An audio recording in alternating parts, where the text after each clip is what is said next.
Hey, welcome to Musings, episode number 381. How's it going, Scott? I am doing well, and you?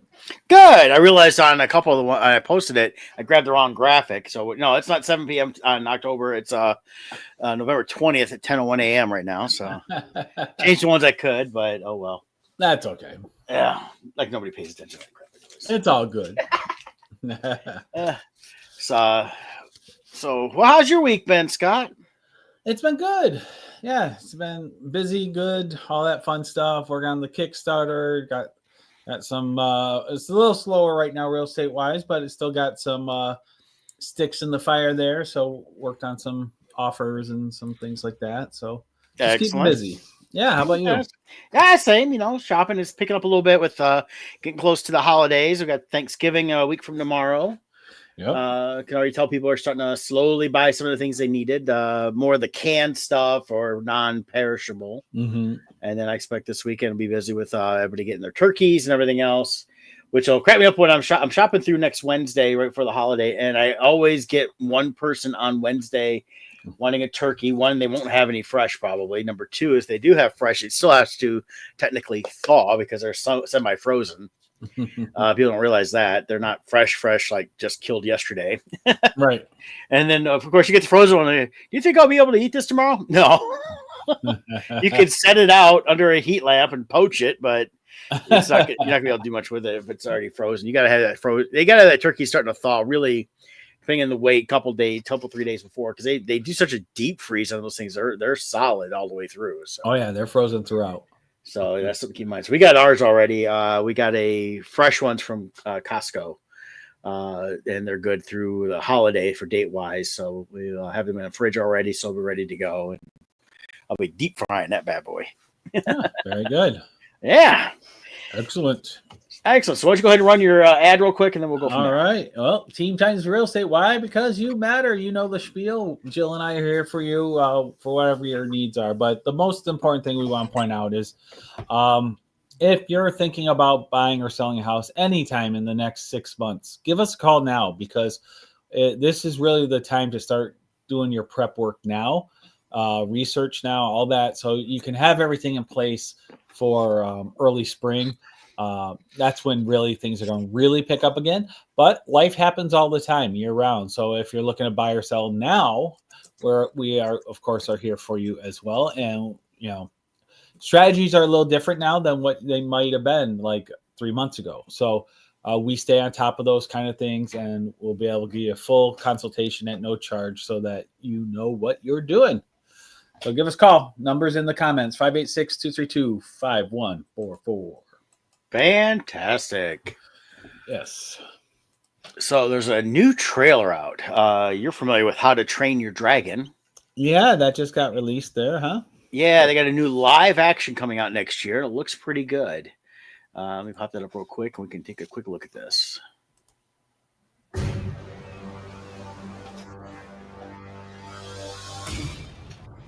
When you carry this axe,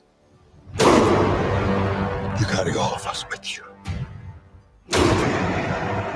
Dad, I can't kill dragons.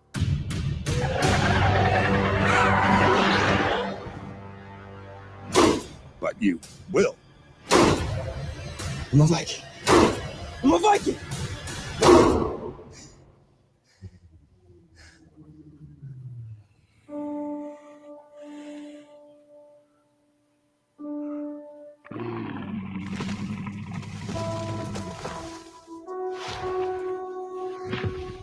It's okay.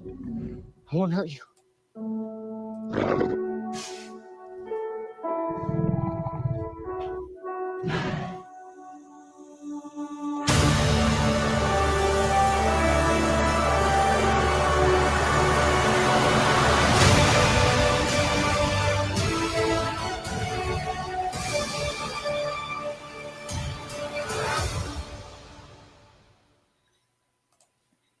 And just a little teaser is all they gave for now. I mean, that's if you Yep. see the original animated one, you kind of get the gist of the story. Cool thing is Gerard Butler is actually playing the character he played in the animated. Yeah, which is look wise though, he looked very. I had to double check if it was him because it looked a lot like Ray Stevenson or Stevens, the one who passed away. He had with the big beard. He looked a lot like. But yeah. so that's really cool. Yeah, I think it's funny. And I think it looks really good. I like the animated show stuff, and I think it's I'm not crazy about them translating some of the cartoons to live action. Mainly the way Disney does it. Just this looks like you're staying true to the original animated more. Yeah, and I think it'll be interesting to see it as a live action with the way the dragons are done and everything else. So, but really, I mean, dragon wise. I don't know if they even did any updates. They look exactly like the cartoon versions. So I was curious when they were going to go live action. Were they going to try to make the dragons look more real, like Game of Thrones style dragons? No, I think they're sticking to that style. But it's also what they're making it more real with the way they they're giving more texture, things like that. Yeah, more texture. But the model for Toothless looks like exactly the same. Well, I saw a comparison of Toothless with the animated to that, and there's a lot more detail in the scales, the eyes, things like that. It's just they're keeping that same basic form. Is about the best way I would say they're doing it more than that. So, but this is good. I mean, even the Vikings have a animated feel to them more than just going instead of going ultra realistic. Which I think if they went realistic, it would not work well. It looked like a show Vikings, and then you throw dragons in, so it'd be Game of Thrones. But you're like, you want that kind of kid feel to it to kind of translate over. But I think it looks good. I think it looks good. Looks like they're going to do a good job. So yeah, you mentioned that Ray Stevenson that passed away, who was great in Ahsoka. Yes. I watched him the other day in Canary Black with Kate Beckinsale. Okay. And that's on Amazon Prime. She was great years ago in more action roles. She's looking aged, not talking like face, stuff like that. I'm talking about the way she ran and everything else. Like, you didn't sell it as a someone that I would believe is a top level spy. Gotcha.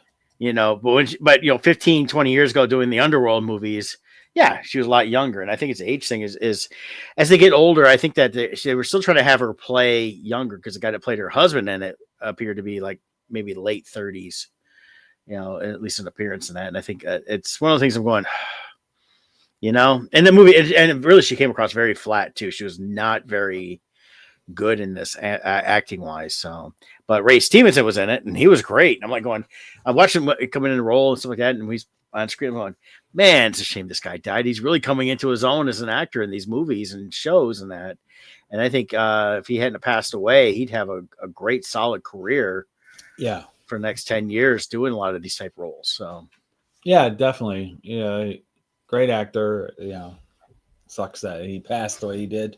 Yeah. So go ahead. But Canary Black last thing, I just you watch it for free on Prime, but other than that, I wouldn't seek it out.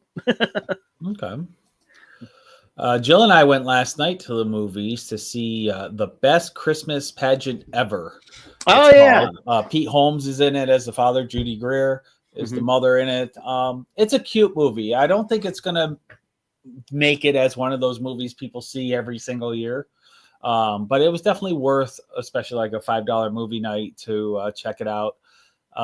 First half is kind of slow, a little too much narration to just set up the storyline. But once the story gets moving, the second half is really good, and it's worth seeing at least one time. So fun.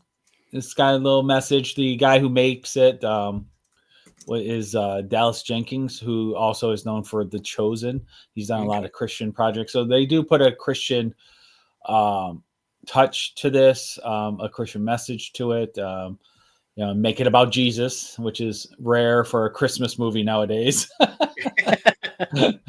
Yeah, the hardest thing to sell at a Comic-Con is a comic book. Well, the hardest thing to promote during Christmas is Jesus nowadays. So But it- that's what he did here. So That's what they story- did a good job.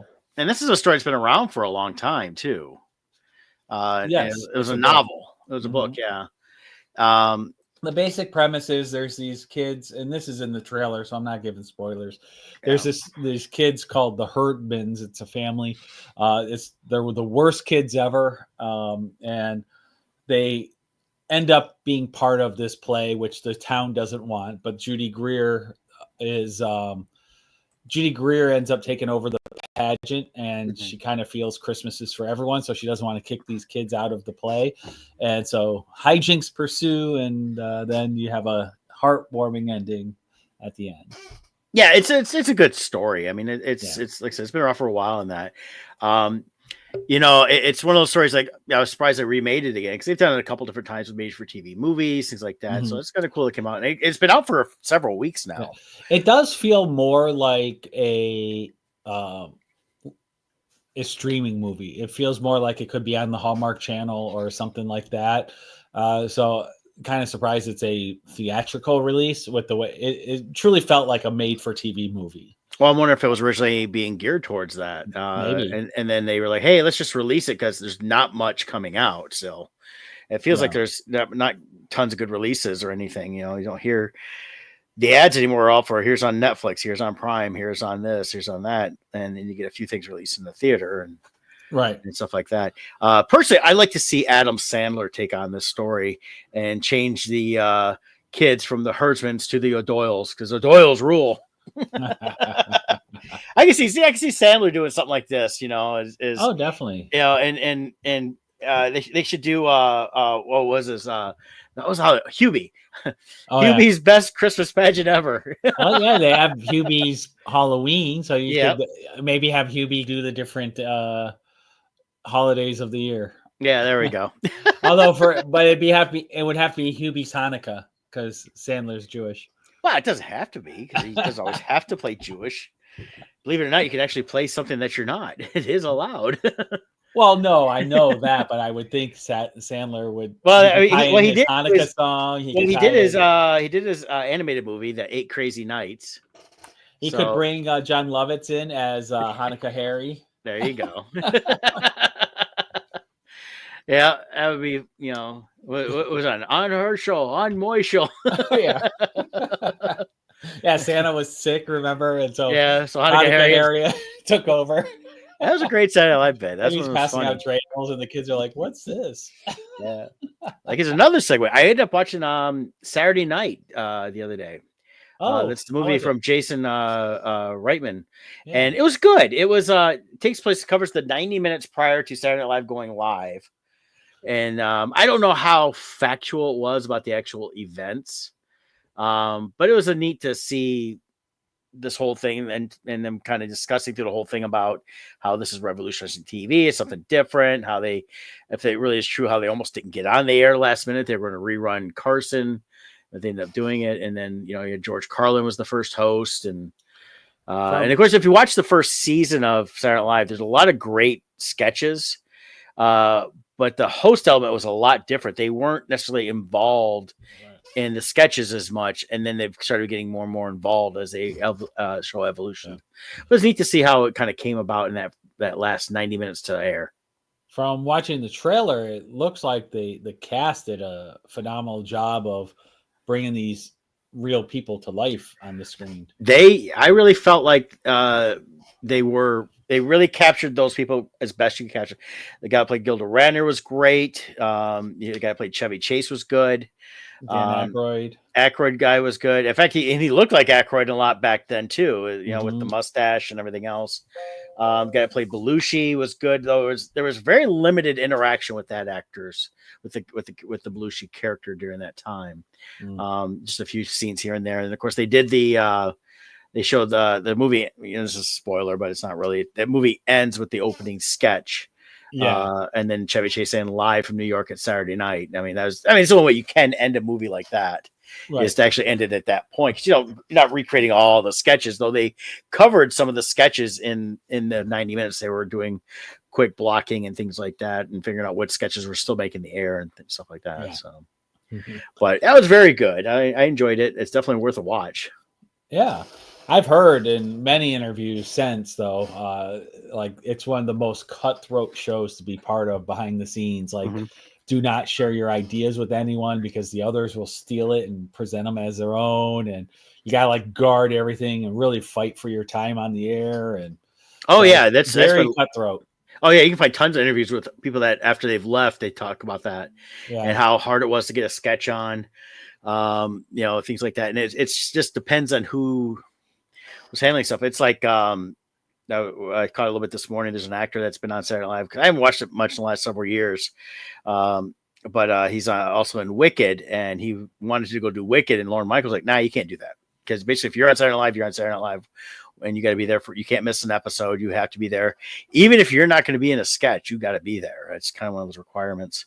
But I guess because Ariana Grande called up Lauren and worked it out, that's probably why she ended up hosting. Yeah, she probably agreed to do an appearance. Yeah, so the guy was able to fly back and forth from London to New York and still did Saturday Night Live and filmed his scene. So actually, there's two anchors for the news on there, a white and a black anchor. I see them. I see clips on them. They're actually pretty funny on the clips. Well, it's funny because they write jokes for the other, so they do all these like race.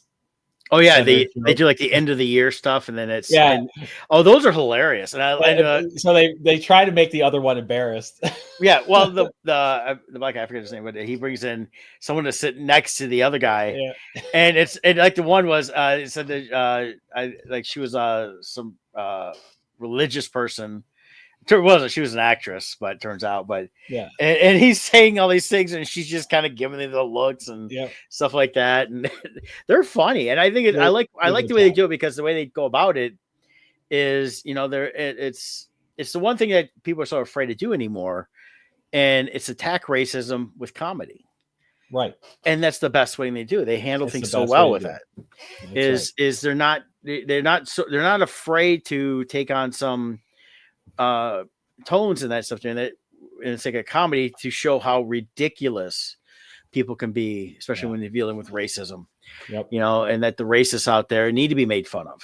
Yeah, the most consistent thing for me with Saturday Night Live over the years is the news portion. I've always, even when the show's really bad, I always like watching the news portion. So that seems to be the pretty consistent through the years, being great. But the white anchor on there, and I wish I remember their names.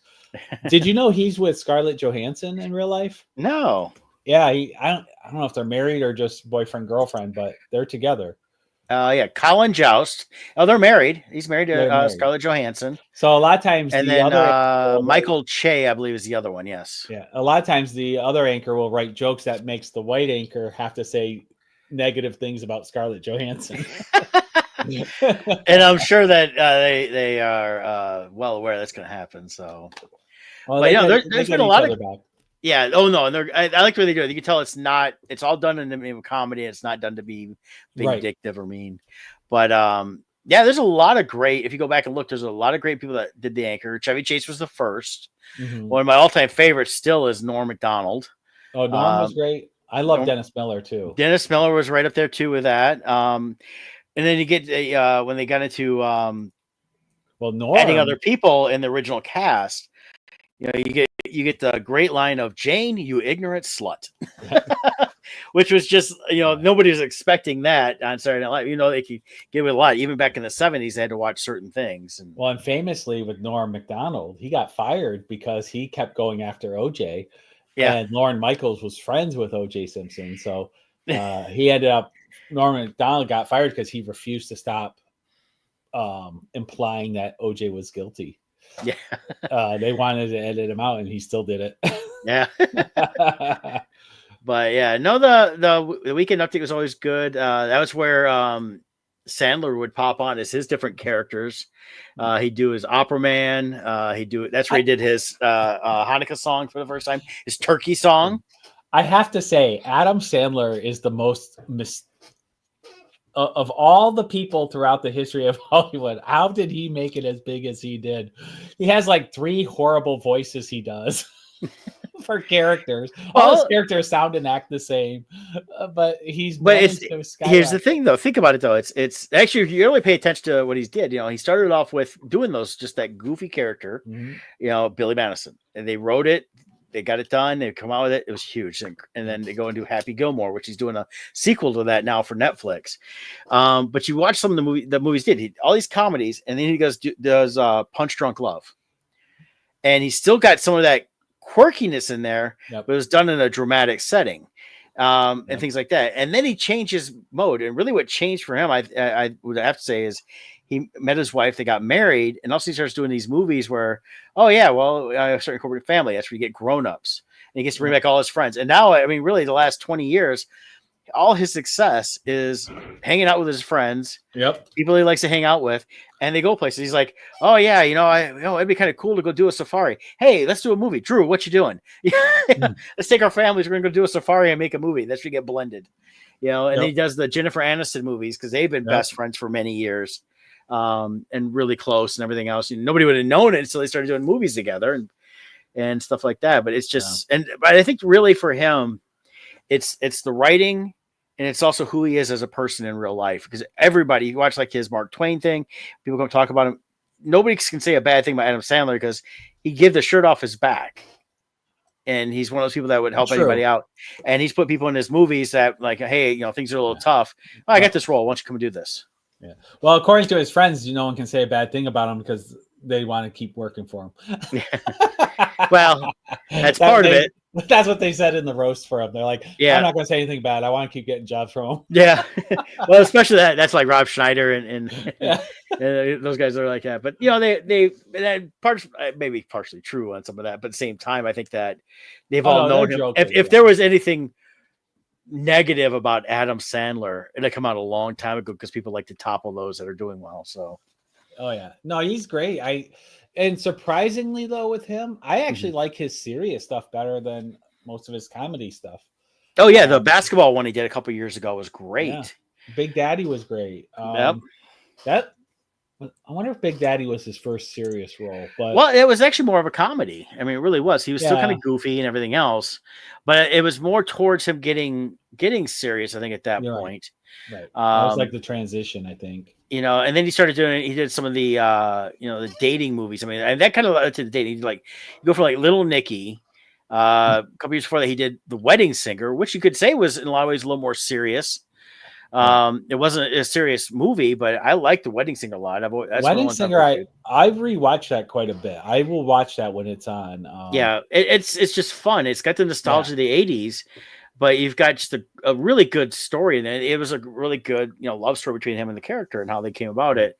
But yeah, I think a lot of it really was just going from. Of course, you go back prior to him doing Billy Madison. He did Airheads, played Pip, which wasn't his movie, but he's a part of that. But when he really started doing his own stuff, I mean, people forget he was in the movie Bulletproof, and he's kind of playing a goofy guy, but it was supposed to be a serious action comedy, a lot more action than comedy, but I've never seen it, but he also did that Uncut Gems, which is probably his most serious role, probably. Yeah, I haven't watched that either, and he's definitely playing a different character than he's used to.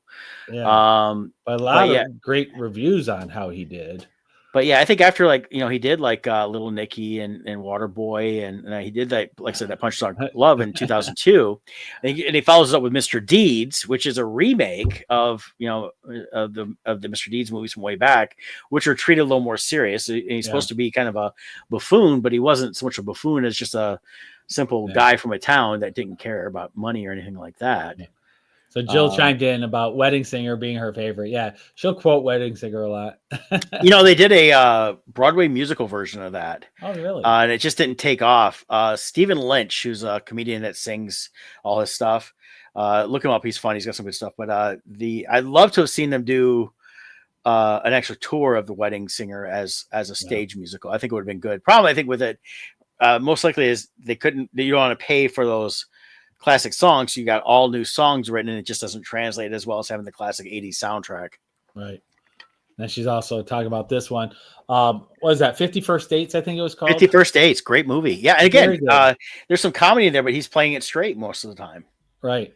And that's where he did his little stretch where he did a number of movies with Drew Barrymore there that were very successful. They had a great chemistry together. Yeah, they It did. worked Yeah, really they well did for that her. one. 51st Dates. They did Blended. Is there one with a remote control too, where you Well, can that's not her in that, but it's called Click, click? and that's the one where he had Christopher Walken. You know, I think it was the guy gets him the remote, and it's basically he wanted a universal remote so it controls his universe, and basically it's kind of a play on the here's what could happen if it happened, and he gets a chance to learn what would happen and then to do things different. Spanglish was a good one he did too. So It's Rain, amazing how much he has done. but if you look at his drama stuff, Rain Over Me is probably one of his best drama ones because he played a guy who went through 9/11 and just very. I didn't even hear of that one. You've never seen? Oh, that's good. Don Cheadle was in it. You got Liv Tyler. Really? Even Jada Pinkett Smith was decent in it. Donald Sutherland was in it. So it's got a huge cast that I just pulled up so I can name everybody. 2007. Yeah, very good movie. Definitely worth checking if you've never seen that. But basically, the guy loses his family in September 11th attack on New York, and he runs to his old college roommate, and it's kind of a friendship. And the guy's never recovered from his grief with everything. Mike Bender was the writer director. He's a good writer director out there, and definitely, I mean, he's able to play some of the craziness of this character because it's serious crazy. And it fits some of the stuff, but really shows his range as an actor. But yeah, Sandler, I like Sandler. Like I said, he does a lot of great stuff. He does a few crappy ones, but and there's been some stuff on the Netflix I haven't been crazy about that he's come out with. But if you did a time machine and went back to like when Sandler was new on Saturday Night Live and just doing pure goofy, weird characters, and said he would have this kind of success, like I don't think anyone would believe you. Well, no, they wouldn't, because when you see him early on, you don't see him as anything more than just the goofy guy on Saturday Night Live. Yeah. But it's also like, and I don't think he'll have the same success unless he really starts writing and directing his own stuff more. But Pete Davidson, same thing. If you looked at him years ago, I don't know if I'm out or if Brett's out. There you are. Okay, I think it was you. Yeah, I don't know who it was. If you were spinning, it wasn't me because everything was over here. But you were spinning on my end, so who knows? Yeah, must have been your email acting or internet acting up again. So. Maybe. But so like Pete Davidson, though, it's like nobody expected him to have the success he's had. What really got him that was doing that. Was it The King of Staten Island? And it showed that it was loosely based on his real life, but definitely someone that I don't think he'll have the Adam Sandler success. Like I said, I don't know if you heard me say it, unless he goes and starts really writing and directing or producing stuff like Sandler did and work with more people. But he's doing more stand up and different stuff. But Sandler also, does a good stand up, and he had a great stand up album back in the 90s that my friend Jen, when we were both TAs in our film production classes, she would just play all the time in the studio. I don't have it memorized now, but I used to have the song Medium Pace memorized to where I could almost word for word say the whole thing. So yeah. Yep. And Grown Ups was good too. I did like Grown Ups a lot too. So but yeah, so what else you got? Well, let's talk about the Kickstarter really quick. Yeah. We'll throw that up. So we got Last Light going. So we had the minimum funding reached, and then somebody canceled an order. Then we had a couple small orders come in. So as of right now, we're just $24 below the funding goal. So we just got to get $24 in to at least hit the minimum funding. Should be going up higher than that. We got 33 hours to go. I'll post the comments here. Let's see. Become a backer and then paste. All right. Just posted the link into the comments there. So go over there, grab yourself your pre-order copies through the add-ons. You can always do you can always add Crimson Shadows in our other books as well. There's the 5 different variant covers. Get them all. If you get them all, you save money. Get the whole collection. They all come individually bagged and boarded, so you can keep them in mint condition. So go check it out. Yes, mint condition. So they were tens of dollars. Tons. Many tens. Yes. Well, yeah. I saw since we all work on this together. It's listed under Scott's name, but we've all worked on it together. I saw the changes, and saw that there was a couple of things that had change. And it happens. People are like, I'm not going to have the money. It's not going to go through. And they don't, or something like that happens. And especially a lot of people use debit cards, so they don't want to mess that up. So, oh yeah, it's very common at the end to see a couple of people drop off when they see it's coming close to the end. So, no worries. Yeah, it happens. We'll definitely cross the finish line. I'm not worried about that. Yeah. So. And then let's see. This weekend I got Port Huron, the Blue Water Comic Con. I'll be set up over there. Excellent. Saturday. Yeah. So I'll be set up there with a Bardstone booth. So looking forward to that. I'm going to go out there Friday to set up, and Saturday do the show. Nice 1-day show, in and out.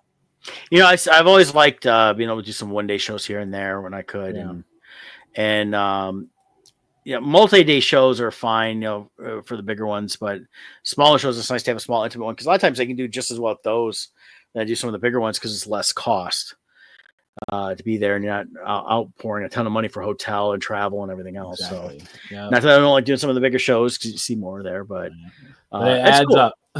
Yeah, once that's you cool. Start getting parking and hotels and food, and all of a sudden you got to make extra money to cover all that. Yeah. So if you guys in the in Michigan, it's in Port Huron, Michigan, which is north of Detroit. The Blue Water Comic Con. Right near the Blue Water Bridge, which is right by Canada. So any Canadian friends can cross the border and come on over to the Comic Con.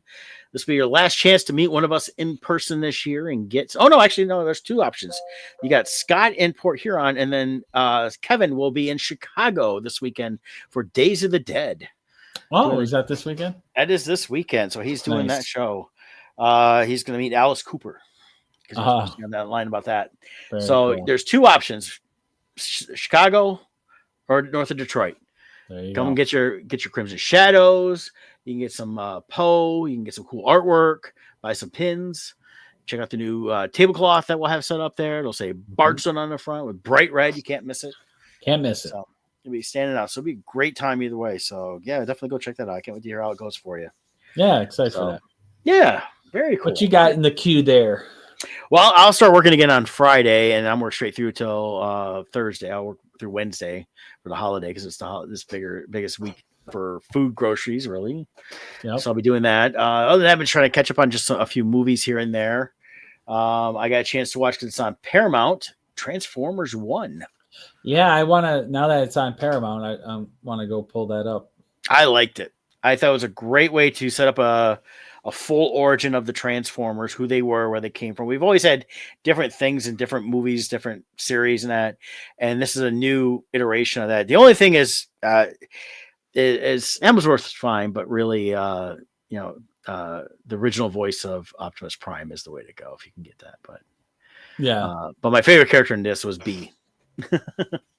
And he's not called Bumblebee at all through this because, of course, they have different names before they become Transformers. So to explain all that as it goes on. But I liked him. And that was Keenan. Was it Keenan Peele or Keenan Michael Keys or whatever is from Peele and Key or whatever it was. It's Keenan.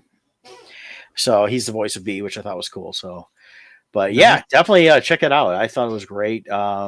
The animation was done well. It was a fun, like I said, reintroduction to Transformers again, and you saw a few things here and there, and there's a few little drops, little nods to even the Transformers the movie, like the one character telling the Optimus Prime character before he becomes Optimus Prime, he goes, "Yeah, you don't have the touch," which is a big song from the original movie. Yeah, you got the touch. Yeah. And then a couple of little things here and there. So, the more than meets the eye gets dropped and things like that. So it was cool. I liked it a lot. Well, that's cool. And I would like to see him do another one same way and continue on the story and do them as movies, I think, instead of a series. Because sometimes the series can get a little slow. Right.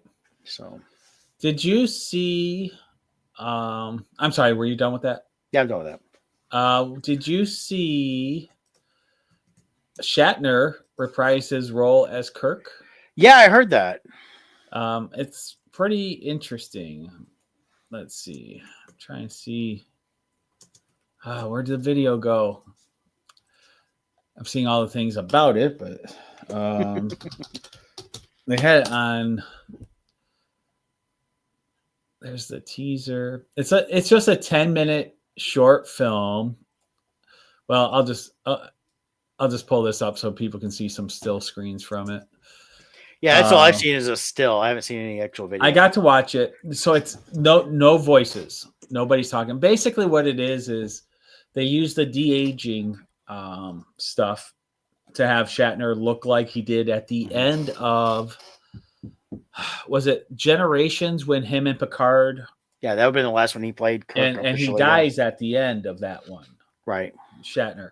So you see that location, and the implication, I think, is Kirk has passed, and you see him kind of going in, I don't know if it's heaven or whatever, the afterlife, and he's unified. He comes across other people from his past. So we do see Leonard Nimoy as Spock in there also at the age that he was when he passed. Each of them's at the age when they pass. So it was kind of interesting to see. They did a good job, but there's no voices at all. Here's this. So I don't know who that guy is supposed to be. I don't know if that's supposed to be old Pike or what. Oh, come on. It looks like the original Pike. Yeah, it might be. Come on. Why is it stopped? Well, I think the short is on YouTube. There we go. Yeah, I was trying to find it, but I keep finding everything else. Like behind. Oh, now it went to Skeleton Crew. What the heck? Okay, I give up. Anyways, it's cool. Look it up. It's called Unification. Yeah, hold on a minute. Let me I can bring this up. It is amazing though, the de-aging technology, how good it's gotten when, someone like William Shatner, they have plenty of reference for the computer to know exactly what you look like from all angles. Mm-hmm. But let's see if Brett can get it. Yeah, but I had this it for a is second and something scooped. It's an official short movie tied in with Roddenberry, that whole production company. There we go.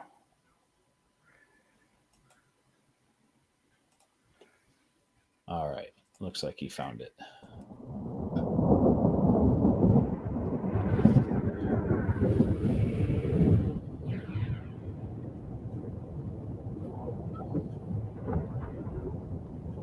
That's like 10 minutes long, so we'll just watch a couple minutes of it. Yeah, but so that's the original Pike. Okay. And then that's the location Kirk dies at.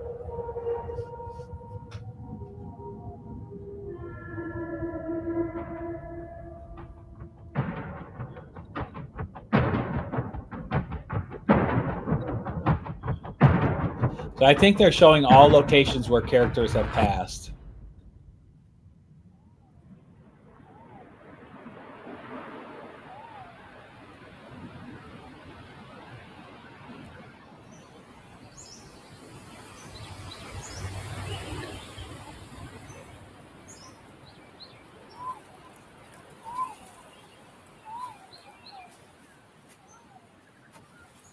I think this is funny. Not funny, but you got Kirk reenacting the gladiator scene.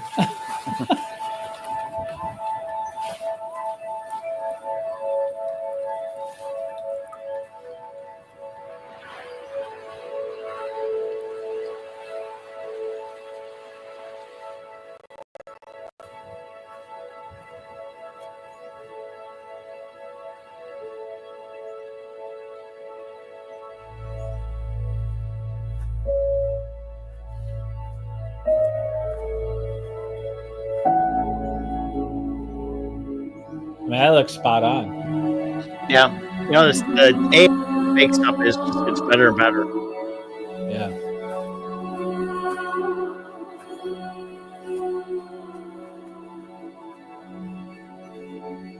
And I think, correct me if I'm wrong, I think this is the Christy Alley character. Is that supposed to be Christy Alley's character? I'm not sure. Because Kirstie Alley character, it could be. That would be Spock or No. Savik. The dad. Maybe that's Oh, maybe that's Spock's mom? no, No, she's she's human. I feel like that's the Kirstie Alley character Oh, that they recast with another actress yeah. in a second movie.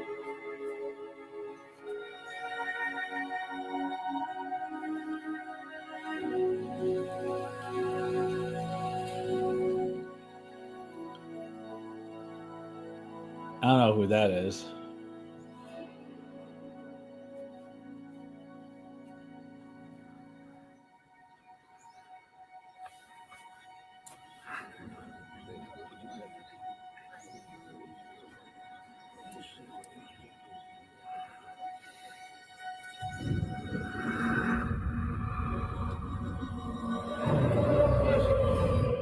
This part's cool.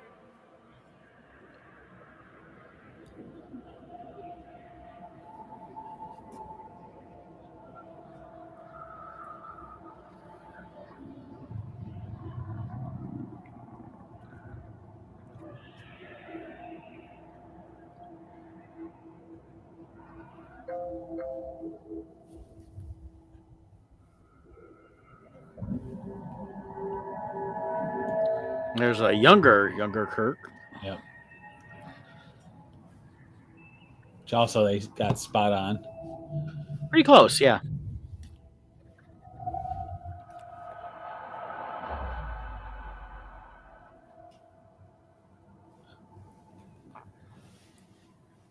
You're seeing him at his different rankings. The 3 different rankings all come together. Mm-hmm.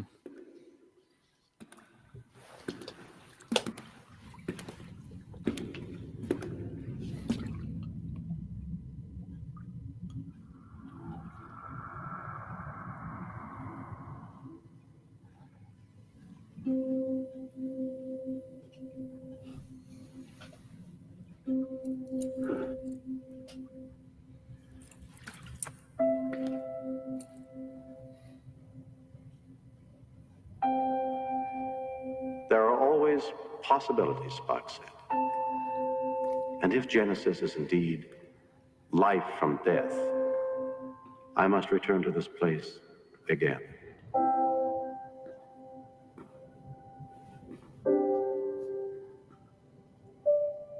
And that was his speech, I believe, at the funeral for Spock. Yes, for Star Trek 3, I 2. think the opening. Star Trek 2 is where he died, and then Star Trek 3 would have been maybe the funeral. beginning of 3. Yeah, Yeah, I think I thought the funeral was at the end of 2, though. I thought the 3 opened with the funeral. And it's been a while since I've watched them, so Yeah, it's one of the two. They flow right to each other. And then this is the last, pretty much, reveal here. Mhm.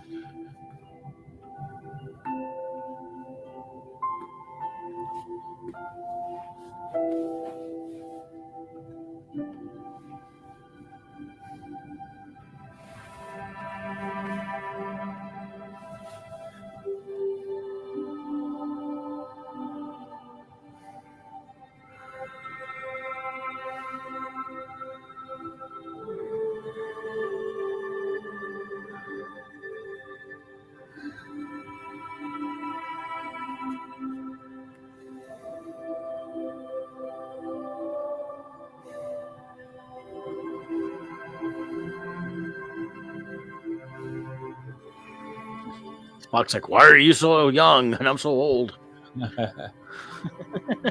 Well, also, I think with how much Spock is logic, he might be struggling with this concept of afterlife. Yeah.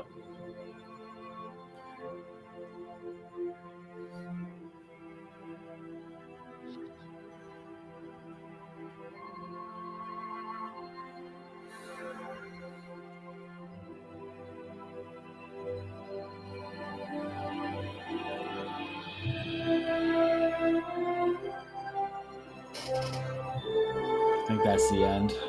I think it goes to credits.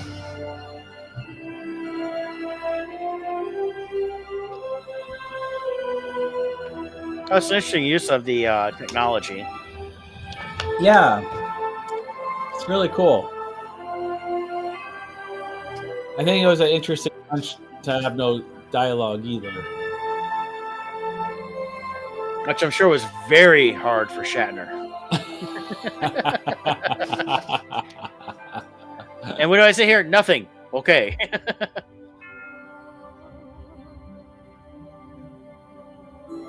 wonder how that start date translates. I'm guessing that's a start date.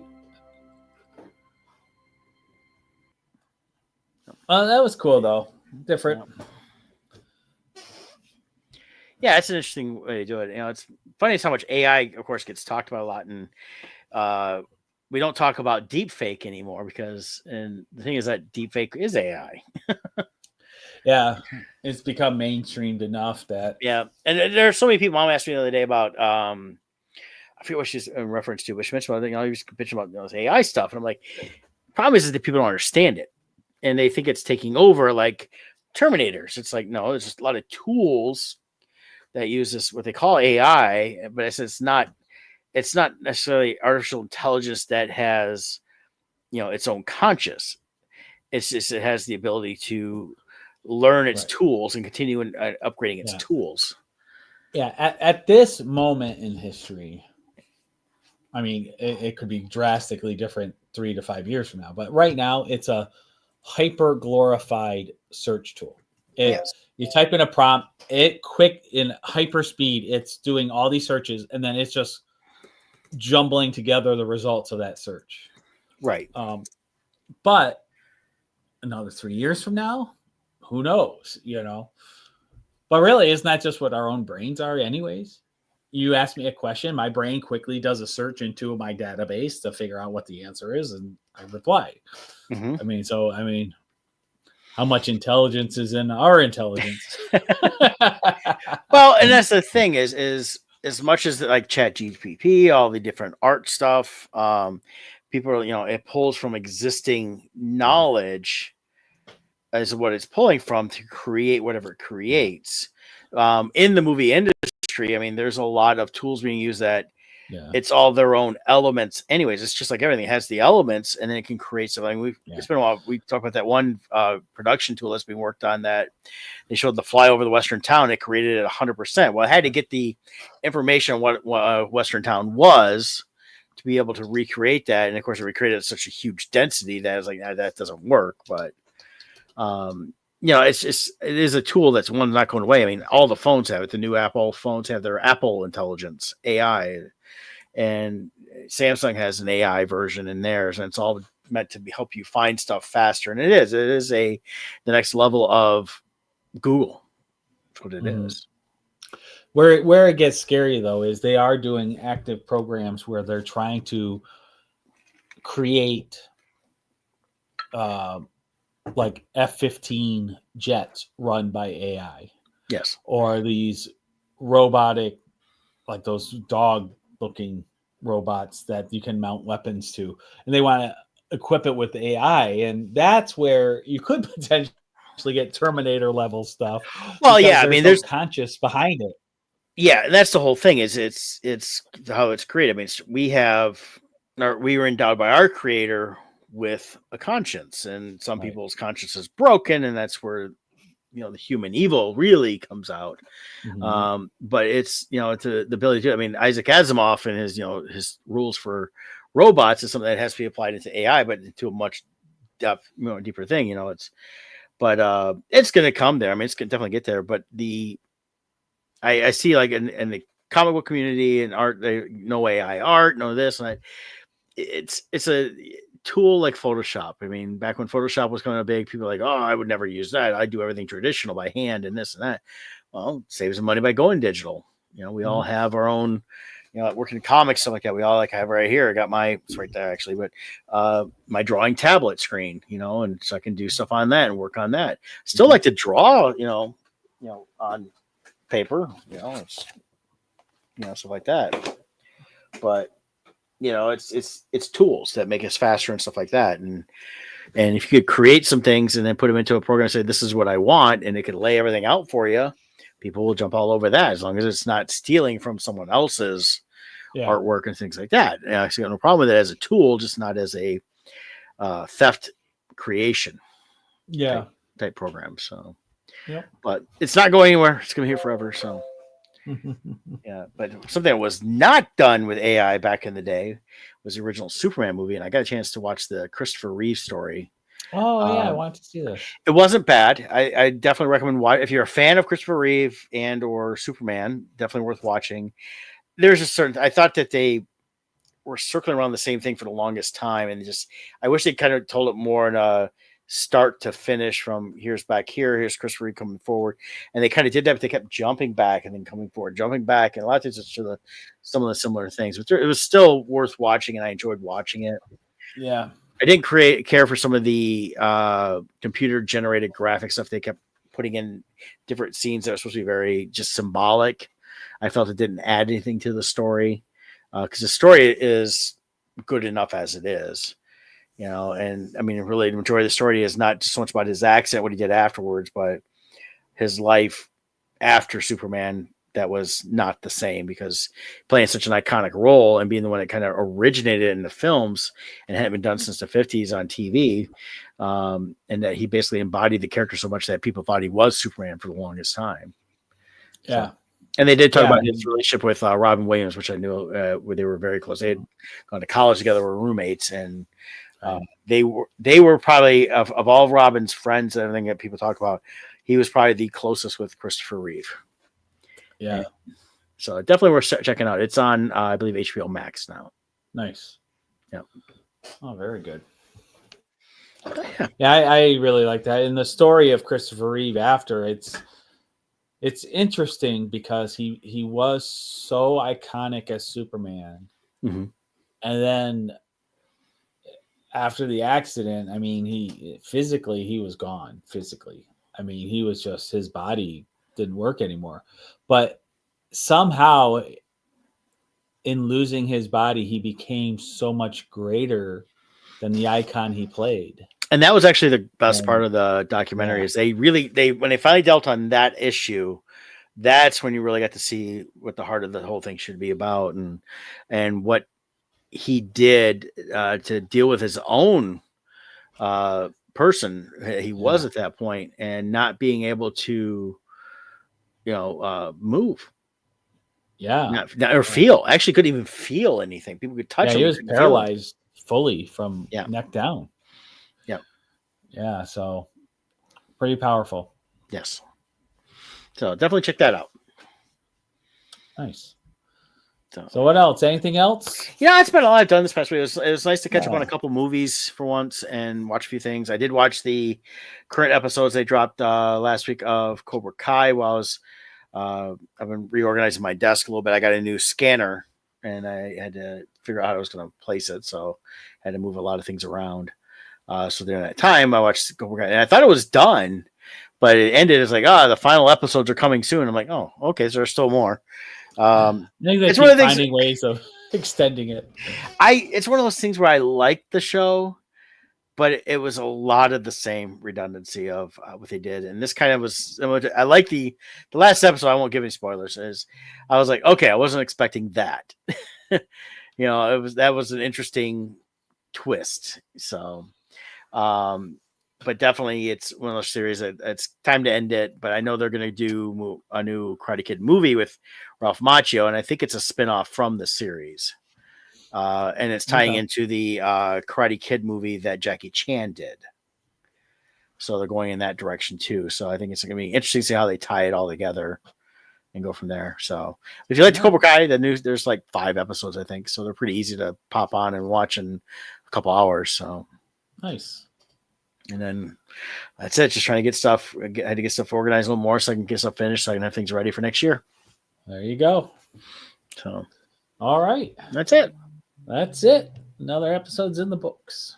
All right. Well, I won't be on next week. I don't know if Scott's going to pop on just to say hey or not, but no, we'll take next week off. Yeah. And then you guys enjoy your Thanksgiving and be safe out there if you're traveling. There's going to be a lot of travelers this year. So definitely keep that up. So, and then we will see you guys in 2 weeks. Take care. Bye.